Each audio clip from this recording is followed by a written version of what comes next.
है कि स्विस बैंकों में दुनिया भर के ग्राहकों की जमा राशि में 11% की बढ़ोतरी हुई है। इसी के साथ खबर यह भी है कि भारतीय लोगों का पैसा 3 गुना बढ़कर 37,600 करोड़ रुपए हो गया है। हम भारत के लोगों को यह बताया जाता रहा है और हम मानते भी रहे हैं कि स्विस बैंक मतलब काला धन होता है, यानी कि ब्लैक मनी। इसे लेकर हम सालों तक मुखर भी रहे हैं। 12 साल पहले तक स्विस बैंकों में भारतीयों की जमा राशि एक बड़ा मुद्दा हुआ करती थी, लेकिन अब नहीं।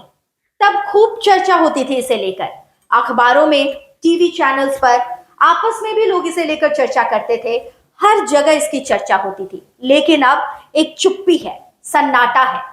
19 जून को आई खबर को क्या आपने पढ़ा? पहले पन्ने पर हो या फिर 15वें पे या फिर 19वें पन्ने पर? ब्रेकिंग न्यूज में देखा? कहीं कोई डिबेट नहीं। मीडिया की चुप्पी को समझिए, मीडिया चुप है, इसलिए आप हम भी चुप हैं। ना व्हाट्सएप पर कोई मैसेज है, ना सोसाइटी में कोई चर्चा है इसे लेकर। अब चलते हैं एक दशक पहले, 2013-2014 चुनाव प्रचार के दौरान प्रधानमंत्री नरेंद्र मोदी उस वक्त गुजरात के मुख्यमंत्री थे, जो उस समय भारतीय जनता पार्टी के प्रधानमंत्री पद के उम्मीदवार थे। उन्होंने स्विस बैंकों में जमा काले धन को वापस लाने का वादा किया था।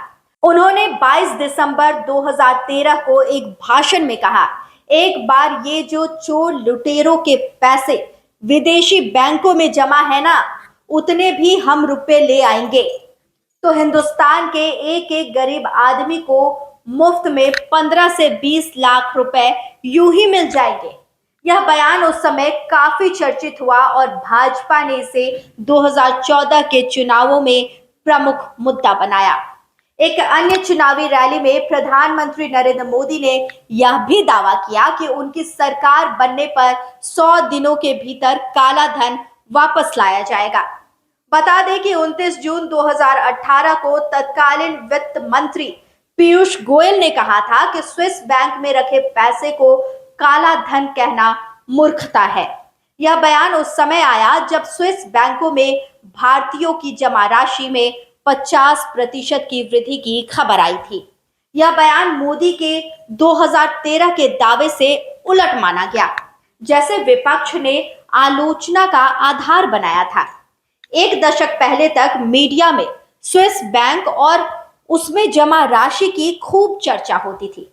यह एक बड़ा राजनीतिक मुद्दा हुआ करता था। सत्ता में बैठी पार्टी को निशाना बनाया जाता था। अखबारों में प्रमुखता से खबरें होती थी, टीवी पर डिबेट चलते थे, आम लोगों के बीच भी इसकी खूब चर्चा होती थी। लेकिन अब सबकी जुबान बंद है। भाजपा के नेताओं के लिए तब यह बड़ा मुद्दा था, अब मामूली बात है। तब 100 दिन में काला धन वापस लाने की बात थी, अब इसकी चर्चा भी नहीं। तो क्या आम लोगों को यह नहीं समझना चाहिए कि भ्रष्टाचार, काला धन, ब्लैक मनी या भाजपा के लिए सिर्फ एक चुनाव जीतने का जरिया है? ऐसा नहीं है कि अखबारों में, टीवी चैनलों पर खबर नहीं है, बिल्कुल है, पर ऐसे जैसे बताने से अधिक छिपाने की कोशिश की जा रही हो। वैसे कुछ लोग इस पर भी गर्व कर सकते हैं, कह सकते हैं कि देखा, स्विस बैंक में भी हमारा डंका बज रहा है। सीनियर जर्नलिस्ट सुरजीत सिंह की रिपोर्ट के साथ मैं मंजुषा भारद्वाज, लाइव लगातार के वीडियो को लाइक करें, सब्सक्राइब करें और बेल आइकन को दबाना न भूलें।